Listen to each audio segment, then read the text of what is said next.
in 2005. Thank you.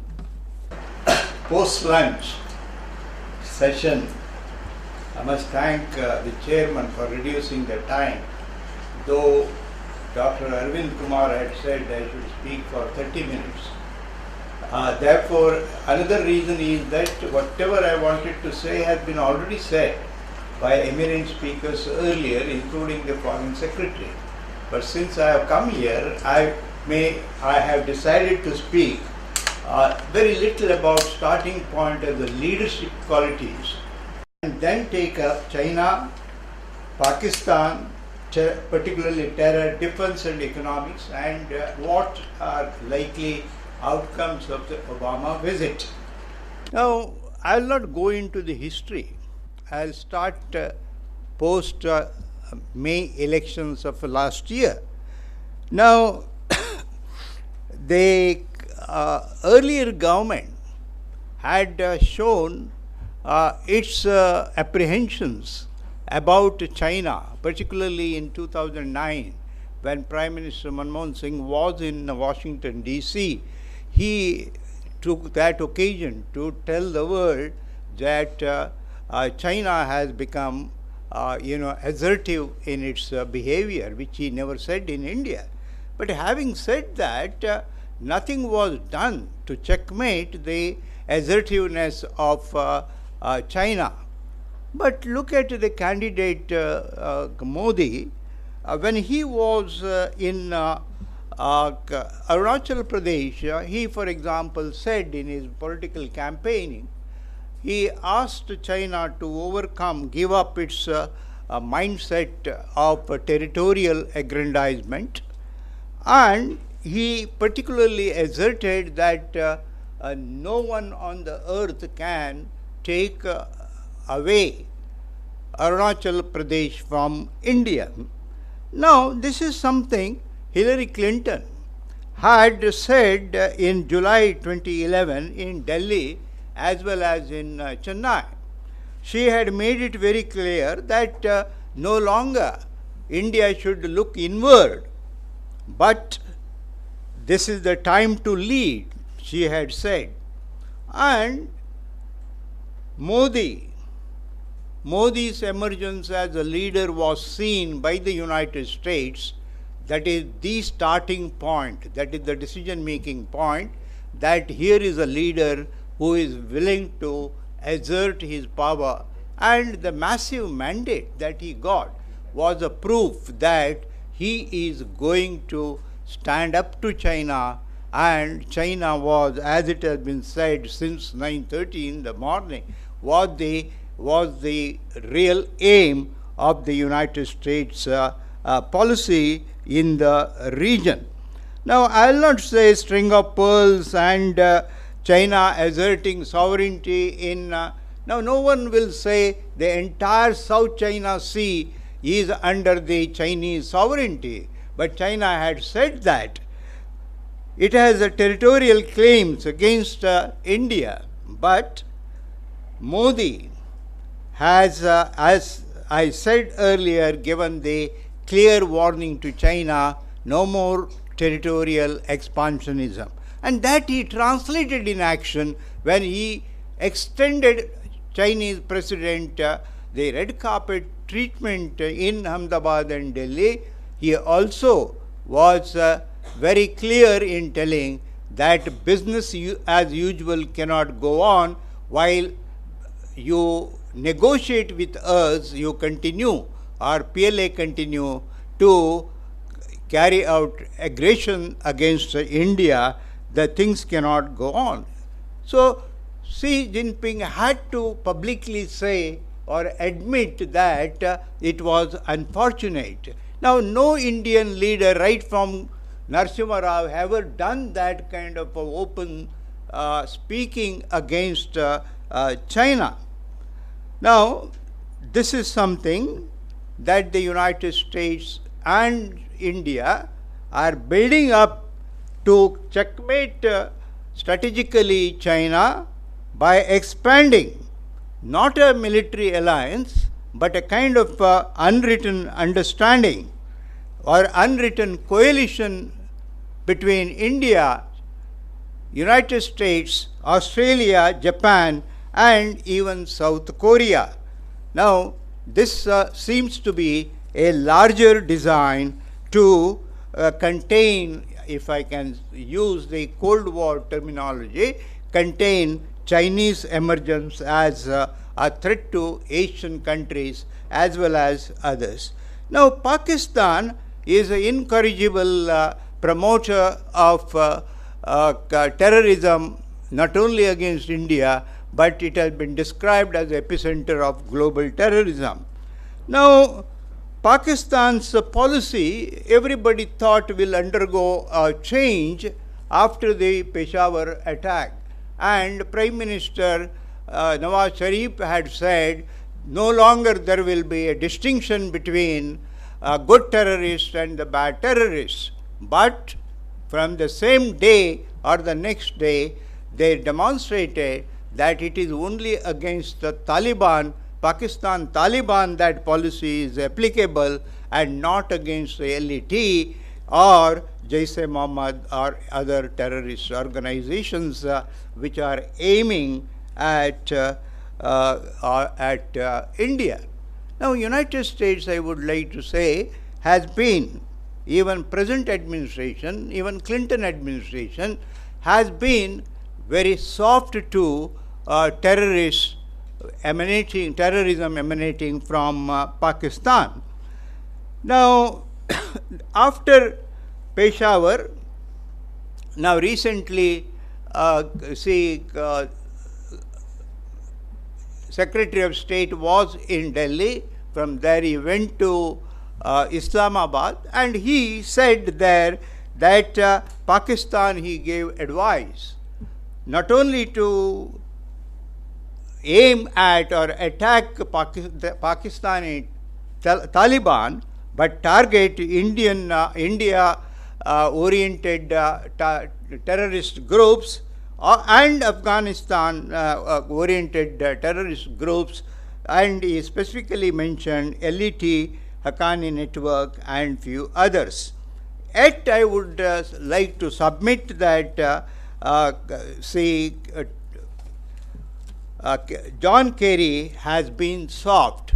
Now, that is what I read today in the newspaper, in the Deccan Herald. Unless Deccan Herald has wrongly printed, I do not know. He has still not that United States will fund the hydroelectric power project in POK, but he has said US will find the promoters, economically promoters, to see that hydroelectric project materializes in POK. Still, I would submit that there is an occasion, there is an opportunity for the United States to change its year-long policy of always being soft to Saudi Arabia and soft to Pakistan. The United States, it was mentioned in the morning, whatever may be the reasons, but it is the positive reason that the shale gas has to a large extent liberated United States from being dependent on Saudi oil, and this has also made Saudis to cultivate Pakistan. Recently, they have given $1.5 billion grant to Pakistan. There is also a rumor whether it is trying to get nuclear know-how from Pakistan. But United States, I could say, is trying to move away from Saudi Arabia and from Pakistan, and India can continue to play a constructive role in shifting the focus of the United States from Saudis to Iran, because India can act as a mediator, as a helper in bringing United States and Iran. Now, Iran is a Shia country, and they entire movement of ISIS is led by Sunnis in Iraq and Syria. And therefore, to see that this Islamic terrorism that is growing is also put down, that is a better opportunity for India and the United States to come together. But India also has to do something in return. Now, in September, when Modi was in Washington, Modi was sounded by the United States to collaborate or cooperate in American efforts to contain ISIS, but India declined. Now, this is an old argument that we have a huge Muslim population and that will be upset if we collaborate. Now, does that mean that Indian Muslims are going to support Islamic terrorism? That we should be able to educate our Muslims, and that kind of at least not by sending the armed forces, but tacit informal collaboration could have helped India, US to assert against the growing Islamic terrorism. There is also the need for India to openly collaborate with the United States in intelligence sharing. As recent as a few days back, the Home Ministry, Government of India, has declined to have any direct cooperation with the FBI in intelligence sharing.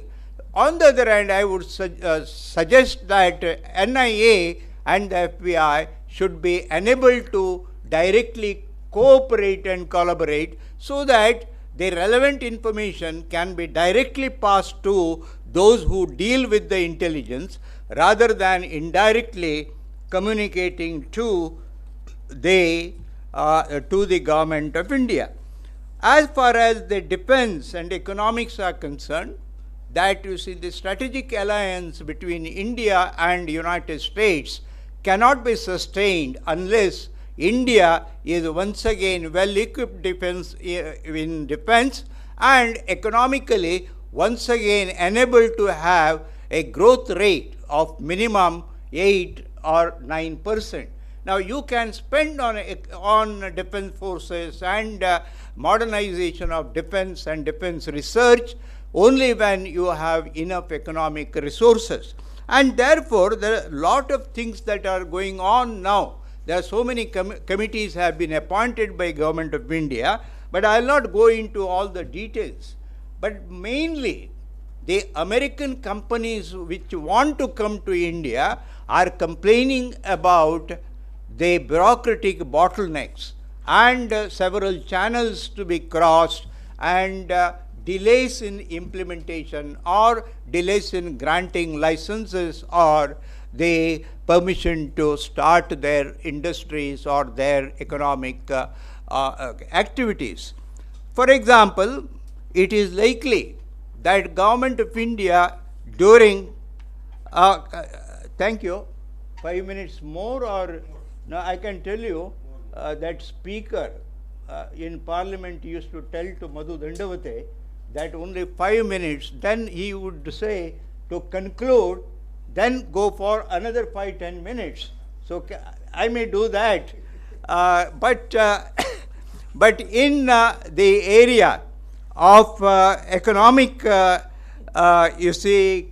economic relations, two important points I would like to make, that India is likely to announce speeding up of connectivity between the Ford factory in Gujarat, Ford factory in Chennai, which can transport its cars and vehicles to the Chennai port and Kandla port, so that Prime Minister Modi's Make in India can succeed.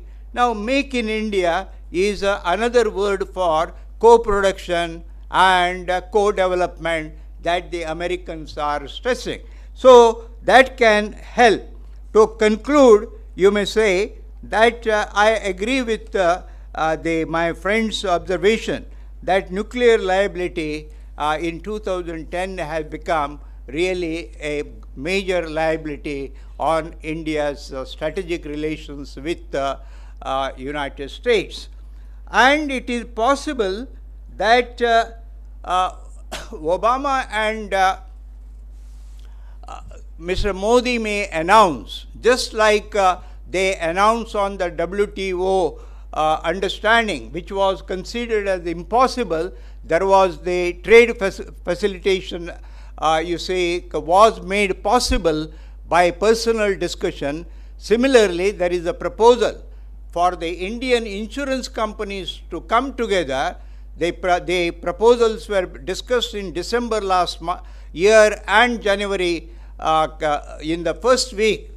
While I was in Ahmedabad, not for that, but for a diaspora meet, I used to get from American friends information regarding the likely, outcome that the United States may agree for the general insurance companies coming together and making a fund for meeting the liability of the suppliers. Normally, suppliers are not held responsible for the operators once they have taken up the machinery and constructed the projects. But keeping in the mind of Bhopal tragedy, both the Congress party and the BJP, they collaborated in developing the 2010 Act, and now BJP finds that it's very difficult for them to come out from the act that they collaborated to pass. And therefore, the Americans, with the personal understanding between Obama and Prime Minister Modi, may announce an understanding on that issue as well, in addition to issues like the new defense agreement for next 10 years and new economic, specific programs for investment in India are likely to be made. Finally, I would say the strategic partnership is in the interest of democracies to increase their cooperation in economic, defense, and human welfare areas. Thank you, Dr. Arvind Kumar, and I also thank the university for inviting me, and I thank my good fortune. I am the first one to get to the note of 5 minutes. Thank you very much. Thank you, Professor Kamath. Thank you for not acting Mazudandavate. I give 3 minutes to Professor Christopher Raj. This is the unpleasant thing that all chairmen have to do. Otherwise, we all have